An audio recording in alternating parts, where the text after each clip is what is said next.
so I was ready for you. You've heard of Richard Dawkins, right? Well, Richard Dawkins, one of the well-known atheists in the world, many years ago, this is quite a number of years ago, we had someone ask him the question, Dr. Dawkins, can you give an example, just one example, only one, when matter produces information and adds it into the genes? It had to happen zillions and zillions and zillions of times if evolution is true. We just got one example where matter produces information and gets added into the genes.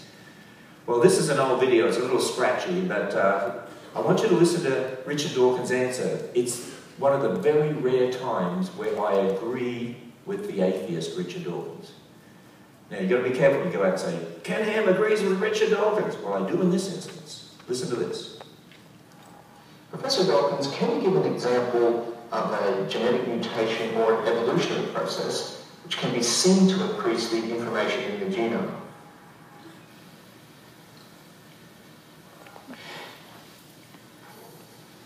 This is my favourite part of the video, by the way. You know what, let's play it again. We've got to play this again. Now, I'm not doing this to denigrate Richard Dawkins, but I want to show you that, look, he has the right answer. Give one example where matter produces information. Professor Dawkins, can you give an example of a genetic mutation or an evolutionary process which can be seen to increase the information in the genome? There is no example. Isn't it exciting to be a Christian? Oh, we've got 25 people now, we're getting better. That's really good.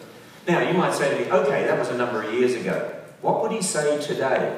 I knew you'd ask me that question too. So I'm ready for you. How many of you here saw the Expelled movie? Okay.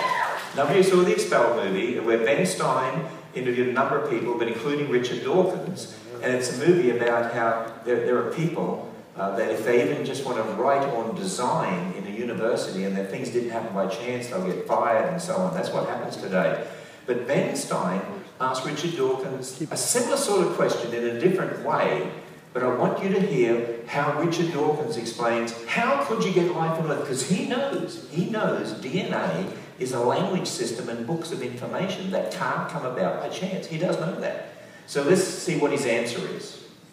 What do you think is the possibility that intelligent design might turn out to be the answer to some issues in genetics or in evolution? It could come about in the following way. It could be that at some earlier time, somewhere in the universe, a civilization evolved by probably some kind of Darwinian means to a very, very high level of technology and designed a form of life that they seeded onto perhaps this planet. That's the answer. Aliens evolved on another planet and they brought life to Earth. Ah, solved that one. Where did the aliens come from? Oh, don't you understand? There was another planet where aliens evolved and they brought life to that planet, so they would evolve, so they bring life to this planet. Where did those other aliens come from? It's so obvious. There's another planet where aliens evolved, they brought life to this planet where aliens evolved, they brought life to this planet where aliens evolved, they brought life to this planet. Well, where did those aliens come from? There was another planet, and he mocks at us for believing in the beginning God? Wow, let's go on. Now, that is a possibility and an intriguing possibility. And I suppose it's possible that you might find evidence for that if you look at the details of biochemistry, molecular biology. You might find a signature. Do you know what he means by, when you look at biochemistry, you might find a signature? It's actually God's signature. You know what it is? DNA is an information system and a language system, and he knows. You look at DNA, there's a signature of design. You've got to explain it somehow. Let's go on.